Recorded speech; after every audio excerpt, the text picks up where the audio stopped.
Assalamualaikum warahmatullahi wabarakatuh. Balik lagi nih di video Mapel PKWU untuk kelas 11. Dan di video ini kita akan bahas bagian B, yaitu penerapan sistem produksi makanan khas daerah berdasarkan daya dukung daerah. Spesifikasinya, video ini membahas mengenai teknik pengolahan makanan khas daerah. Yuk kita simak ya. Oke, manusia mulai memasak makanannya setelah menemukan dan mengenal kegunaan api. Pada hakikatnya memasak adalah suatu proses pemanasan bahan makanan, ya. Nah, guna pemanasan tersebut adalah untuk meningkatkan rasa, memudahkan pencernaan, memperbaiki tekstur, meningkatkan penampilan, dan mematikan kuman. Dengan menguasai teknik memasak, kita bisa memilih cara masak yang sesuai dengan bahan makanan yang akan dimasak, sehingga memperoleh hasil yang diharapkan. Dalam mengolah makanan ada 3 teknik pengolahan untuk membuat makanan khas daerah, yaitu teknik memasak basah, teknik memasak kering, dan teknik memasak dengan minyak. Pada video ini akan dijelaskan dengan detail tentang teknik masak basah ya. Nah, yang pertama adalah merebus atau istilahnya boiling, yaitu memasak bahan makanan di dalam cairan mendidih. Kalau mendidih kan berarti suhunya kurang 100 derajat Celcius ya. Sehingga ada tanda yaitu gelembung udara pecah di permukaan cairan. Kemudian teknik merebus ini dibagi menjadi 2, yaitu yang pertama adalah simmering, di mana simmering ini pengertiannya adalah merebus bahan makanan sampai titik didih, lalu kemudian api dikecilkan, tapi proses merebusnya masih terus berlangsung. Nah, teknik simmering ini biasa dipakai untuk bikin kaldu, soto, atau rawon. Jadi supaya lebih meresap gitu maksudnya bumbunya ya.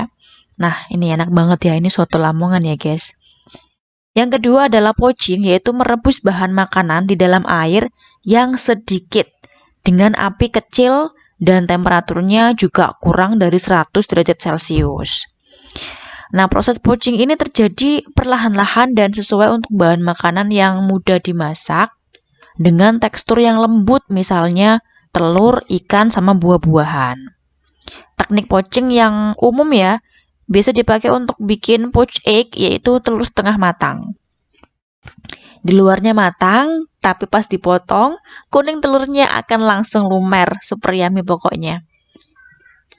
Nah ini guys, gambaran dari poaching, jadi bisa dilihat itu ada panci yang isinya sedikit air, kemudian telurnya direbus perlahan-lahan. Ini apinya kecil aja ya, suhunya nggak perlu sampai 1 derajat Celcius.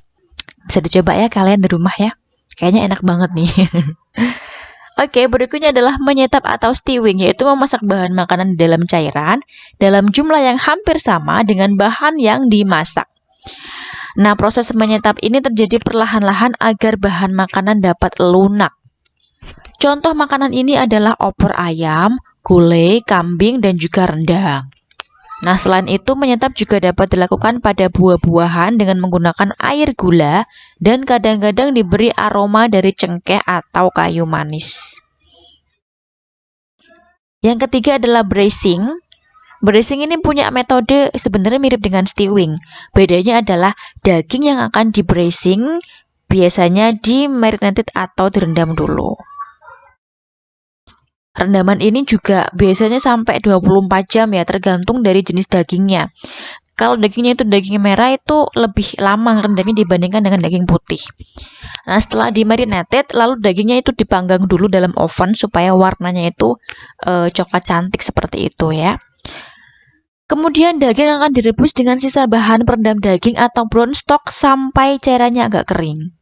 Ini adalah penampilan dari braising ya, braising daging. Berikutnya adalah mengukus. Mengukus atau steaming adalah memasak bahan makanan dengan uap air mendidih. Cara ini lebih baik daripada merebus. Contoh masakan ini adalah nasi kukus, puding kukus atau steam pudding, siomay, dan dimsum. Yang kelima adalah mentim. Mentim atau disebut juga dengan au bain marie adalah memasak bahan makanan dengan menggunakan panci tim atau 2 panci. Caranya mirip dengan steaming, sama-sama menggunakan panci kukusan yang diisi air mendidih di bawahnya. Bedanya di dalam panci nanti diletakkan lagi panci berisi air. Terus di dalam panci berisi air ini diletakkan dandang berisi makanan yang mau ditim. Jadi di dalam panci kukusan itu akan ada dua wadah lagi. Yang satu berisi air, yang satu berisi makanan. Yang satu lebih kecil sehingga dapat dimasukkan ke dalam panci yang lain. Cara ini perlu waktu lama. Contoh masakan ini adalah nasi tim dan puding roti. Nah, gambarnya bisa dilihat, jadi ada satu panci lebih besar berisi air, kemudian panci yang lainnya kecil-kecil. Nah, panci kecil ini akan dapat dimasukkan ke dalam panci yang besar yang berisi air. Panci kecil ini isinya adalah makanan yang akan kita tim. Yang terakhir adalah memblansir, atau disebut juga blanching, yaitu merebus sebentar bahan makanan dalam air mendidih dengan maksud untuk mengurangi rasa dan bau.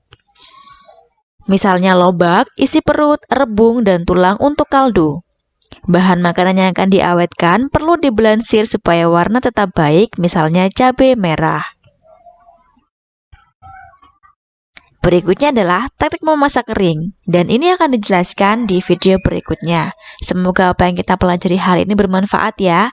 Wassalamualaikum warahmatullahi wabarakatuh.